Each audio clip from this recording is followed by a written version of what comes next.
بسم اللہ الرحمن الرحیم۔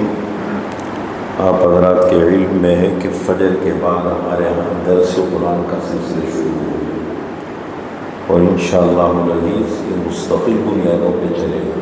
قرآن کریم کے درس کا سلسلہ فجر کے بعد چلتا رہے گا، لیکن جمعے والے دن چونکہ رمضان مبارک ہے تو ہم اس ہفتے میں 6 دن قرآن کریم کا درس کریں گے، اور یہ جمعے والا دن ہے، اس میں تعلیم و تربیت کے حوالے سے ہم گفتگو کریں گے۔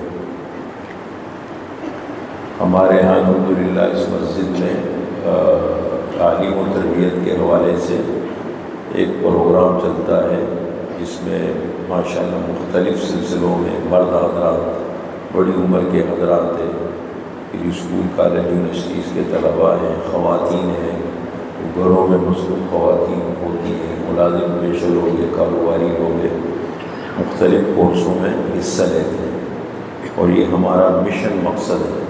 ہم چاہتے ہیں کہ دین کا جو ضروری علم ہے یہ امت کی طرف منتقل ہو جائے۔ دین کا ضروری علم ہے، فرض عین علم۔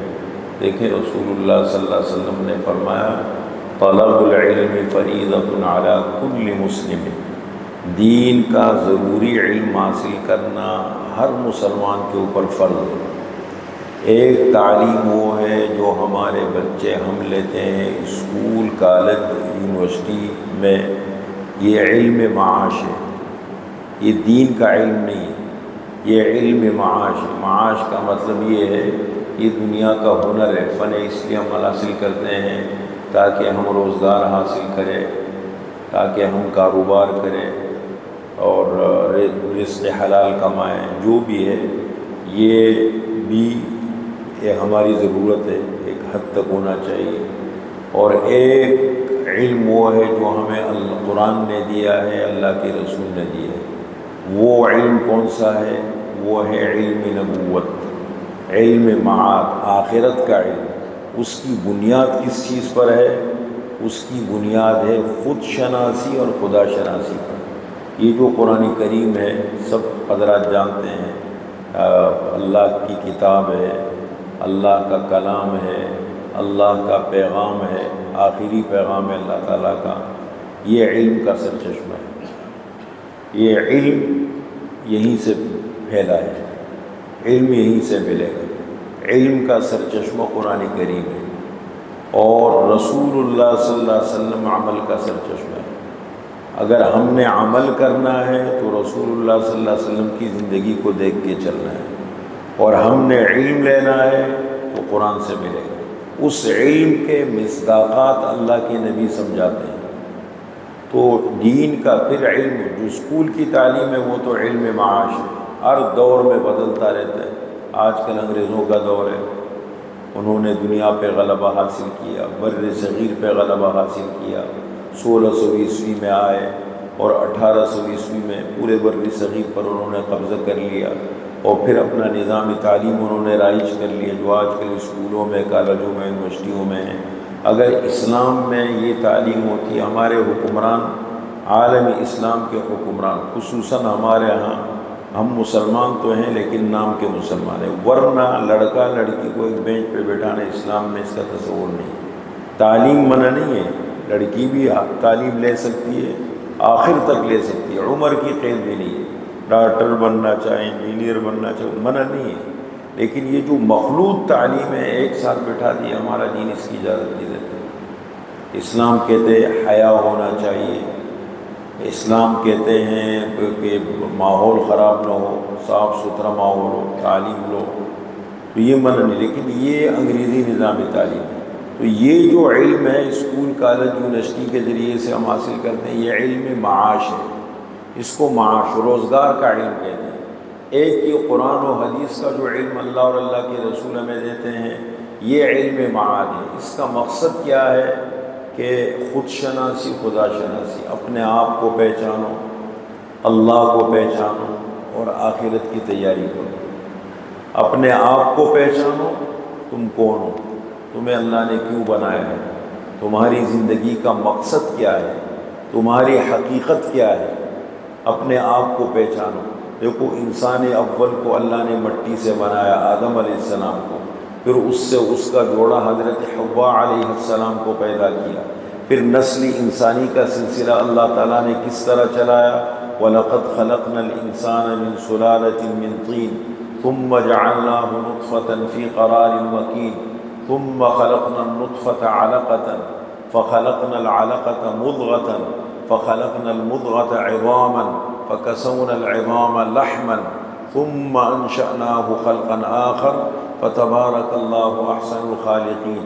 40 دن تک ماں کے پیٹ میں اللہ نے نطفے کی شکل میں رکھا، پھر 40 دن کے بعد وہ نطفہ علقہ بن گیا، جمع ہوا خون بنا، پھر 40 دن کے بعد وہ مضغہ گوشت کا لوتھڑا بن گیا، پھر اس میں اللہ تعالیٰ نے گوشت ڈال، پھر اس پہ اللہ تعالیٰ نے ہڈیاں ڈالی، پھر اس پہ اللہ نے کھال چڑھائی، 2.5 مہینے میں جسم بنا، اور 4 مہینے میں جا کے اللہ نے اس میں روح ڈالی، اور 4 مہینے کے بعد سے لے کر دنیا میں آنے تک اللہ تعالیٰ نے ماں کے پیٹ میں زندہ رکھا، اس کو غذا ملتی رہی، وہ زندہ رہا اور روح آ گئی اس میں، اور پھر اس کے بعد وہ دنیا میں آ گیا۔ یہ انسان کی تخلیق۔ پھر آگے کے مراحل کو قرآن نے ذکر کیا، دنیا میں انسان آتا ہے، کوئی بچہ ہو کے چلا جاتا ہے، کوئی اپنی طبی عمر پوری کر لیتا ہے، کوئی جوان ہو کے چلا جاتا ہے۔ دیکھو ہم زندگی میں اپنے تجربات سے دیکھ رہے، اپنی آنکھوں سے دیکھ رہے، یہ انسان کی تخلیق ہے۔ اپنے آپ کو سمجھو، اپنے من میں ڈوب کر پا جا سراغی زندگی، تو اگر میرا نہیں بنتا نہ بن، اپنا تو بن۔ اپنے آپ کو سمجھو، اپنی حقیقت کو سمجھو۔ نمبر 2 یہ ہے، یہ اللہ کی کائنات ہے، ہم اللہ کی مخلوقات میں سے ایک مخلوق ہیں۔ اپنے خالق کو جو تمہارا پیدا کرنے والا ہے، اپنے مالک کو اور اپنے رازق کو پہچانو، یعنی کہ دنیا میں آ کے اور اللہ کو بھول جاؤ۔ اور نمبر 3 یہ ہے، مرنے کے بعد کی زندگی اصل زندگی ہے، اس زندگی کی تیاری شروع کرو، ادھر کی تیاری کرو۔ جو کچھ تم یہاں کرتے ہو ایک ایک چیز کا اللہ تعالیٰ بدل دیں گے، اور وہاں کی زندگی اصل زندگی ہے، اور وہاں کی کامیابی اصل کامیابی ہے، وہاں کی ناکامی اصل ناکامی ہے۔ وَمَا هَذِهِ الْحَيَاةُ الدُّنْيَا إِلَّا لَهْوٌ وَلَعِبٌ، یہ دنیا کی زندگی کھیل اور تماشا ہے۔ وَإِنَّ الدَّارَ الْآخِرَةَ لَهِيَ الْحَيَوَانُ، اصل زندگی آخرت کی زندگی ہے۔ لَوْ كَانُوا يَعْلَمُونَ، تاکہ کاش کہ لوگ اپنی زندگی کے مقصد کو سمجھ جائے، پہچان جائے۔ تو یہ ایک سلسلہ ہے، تعلیم و تربیت کے عنوان سے ہمارے ہاں کام ہوتا ہے، اور الحمدللہ بڑے پیمانے پہ ہر قسم کے طبقے سے متعلق خواتین بھی، مرد حضرات بھی، اور بہت سارے لوگ اس میں شریک ہوتے ہیں۔ الگ الگ کوئی دین کا ضروری علم حاصل کرتا ہے، یہ بھی ہمارے ہاں کورس ہوتا ہے۔ تو قرآن کی تفسیر سیکھنا چاہے، عربی گرامر کے کورس بھی ہوتے ہیں، تجوید کے کورس بھی ہوتے ہیں، اور اس کے علاوہ رسول اللہ صلی اللہ علیہ وسلم کی سیرت بھی پڑھائی جاتی ہے۔ یہ سارے نصاب ہمارے یہاں الحمدللہ تقریباً مرتب ہو گئے۔ یہ جو ڈائری میرے ہاتھ میں ہے، پیغام تعلیم و تربیت کے نام سے، اس کا عنوان ہے پیغام تعلیم و تربیت۔ یہ ڈائری بھی ہمارے یہاں، اس میں سب ہمارا بنیادی پیغام ہے۔ تو یہ بنیادی چیز ہے۔ تو اچھا، پھر جو دین کا علم ہے یہ 2 قسم کا ہے۔ جو دین کا علم ہے، جس کو ایک تو اسکول کالج یونیورسٹی کی تعلیم ہے، دنیا کی تعلیم ہے، اور پھر ایک دین کا علم ہم حاصل کرتے ہیں، قرآن اور حدیث رسول اللہ صلی اللہ علیہ وسلم۔ اس علم کی 2 قسمیں، ایک ہے فرض عین اور ایک ہے فرض کفایہ۔ فرض عین وہ ہے جو ہر مسلمان مرد عورت پر لازم ہے، صحیح کیا ہے، غلط کیا ہے، جائز کیا ہے، ناجائز کیا ہے، حق کیا ہے، باطل کیا ہے، یہ چیزیں ہیں۔ یہ کم از کم مسلمان کو، میں کاروبار کرتا ہوں تو مجھے جائز ناجائز کا علم ہونا چاہیے، حلال حرام کا علم ہونا چاہیے، حقوق کیا ہے۔ دیکھیں سب سے بنیاد فرض عین علم کیا ہے، وہ ذمہ داریاں کہ جس کے بارے میں قیامت کے دن اللہ پوچھیں گے، جس کے بارے میں قیامت کے دن۔ کبھی غیر ضروری چیزوں میں ہم الجھ جاتے ہیں، بہت الٹے سیدھے سوالات لوگ کرتے رہتے ہیں، ایک مرتبہ میں یہاں دروازے سے نکلے، ایک صاحب باہر کھڑے تھے، لیکن بہت اہم سوال ہے، ضروری آپ کے انتظار میں کھڑا ہوں۔ ہمارے ساتھیوں میں کئی دن سے بات چل رہی ہے کہ حضرت آدم علیہ السلام اور حضرت حوا علیہ السلام کا نکاح کس نے پڑھایا تھا؟ میں نے کہا میں نے پڑھایا تھا۔ یہ کوئی سوال ہے؟ اللہ نے پیدا فرما دیا، اللہ نے کر دیا۔ حضرت زینب کا نکاح آسمانوں پر ہوا رسول اللہ صلی اللہ علیہ وسلم کے ساتھ، قرآن میں سورہ احزاب میں اللہ نے پڑھا۔ اب جس سوال کے بارے میں تمہیں پڑھنے کی ضرورت کیا ہے، کلمہ آتا نہیں ہے، نماز بیچاروں کو پتہ نہیں صحیح ہے نہیں ہے، جائز ناجائز کا آدم علیہ السلام ہوا کرے کے بغیر نکاح کے تھے، اللہ نے پیدا فرما دی، جنت میں نکاح ہو گیا، وہ بنایا ہی آدم علیہ السلام کے لیے ان کو۔ والذی خلقکم من نفس واحدۃ وجعل منها زوجها لیسکن الیہا، قرآن کی آیتیں۔ تو کبھی غیر ضروری چیزوں میں، اور یہ نیٹ اور یہ یوٹیوب اور یہ چیزیں جو آئی ہیں نا، اس نے تو انسان کو پاگل کر دیا۔ غیر ضروری چیزوں میں فرائض کا، وہ چیزیں معلوم کرو جو فرائض ہیں، جس کے بارے میں اللہ پوچھیں گے۔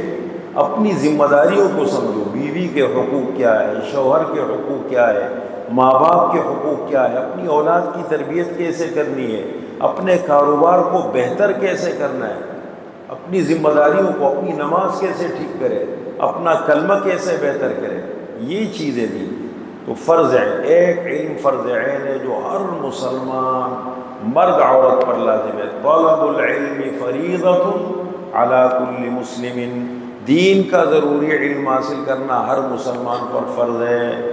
اور ایک ہے فرض کفایہ۔ فرض کفایہ کا مطلب ایک آدمی کہتے ہیں میں پورے قرآن، دیکھیں حافظ بنانا ضروری نہیں ہے، یہ جو ہر ہم لوگ اٹھ کے اپنے بچوں کو حافظ بناتے ہیں، نہ ماحول دے پاتے ہیں اور نہ صحیح طریقے سے ہر بچے کو حفظ نہیں کرتے۔ جب تک آپ کے گھر کا ماحول اچھا نہ ہو، قرآن حفظ کرنے سے پہلے اس کی حفاظت کو سوچو، کر سکو گے یا نہیں؟ اس کی حفاظت کر لو گے؟ آپ کا گھر کا ماحول ایسا ہے، آپ کا ہے، اسکول کالج یونیورسٹی کا ماحول ایسا نہیں ہے، بچہ بالکل قرآن بھول جاتا ہے۔ قرآن حفظ کرنا پھر بھی ہو جاتا ہے، حفاظت اس سے مشکل ہوتی ہے۔ اس سے زیادہ اہم ہر مسلمان کو تجوید کے ساتھ بہترین طریقے سے قرآن سیکھنا چاہیے، الحمد سے والناس تک سکون سے، جلدی نہیں، سال لگے، 2 سال لگے، 3 سال لگے، 4 لگے، 10 لگے، 20 لگے، لیکن قرآن مسلمان کو آنا چاہیے۔ قرآن کا اتنا حصہ یاد ہونا چاہیے کہ وہ اپنی نماز پڑھ، زندگی بھر قل هو اللہ احد پہ نمازیں ہو رہی ہیں، کم از کم 4 رکعتیں ہوتی ہیں ایک ساتھ نا، سنتوں میں، سنت میں، نفل میں تو ہر رکعت میں تلاوت ہوتی ہے، تو کم از کم 4 سورتیں تو یاد ہونی چاہیے نا، نہیں ہے، قنوت یاد نہیں ہے، جنازہ یاد نہیں ہے، تو یہ ہے فرض عین علم۔ تو یہ جو تعلیم و تربیت کے حوالے سے جمعے والے دن ہم اس پہ گفتگو کریں گے انشاءاللہ، اور باقی 6 دنوں میں ہمارا قرآن کریم کا درس چلے گا انشاءاللہ۔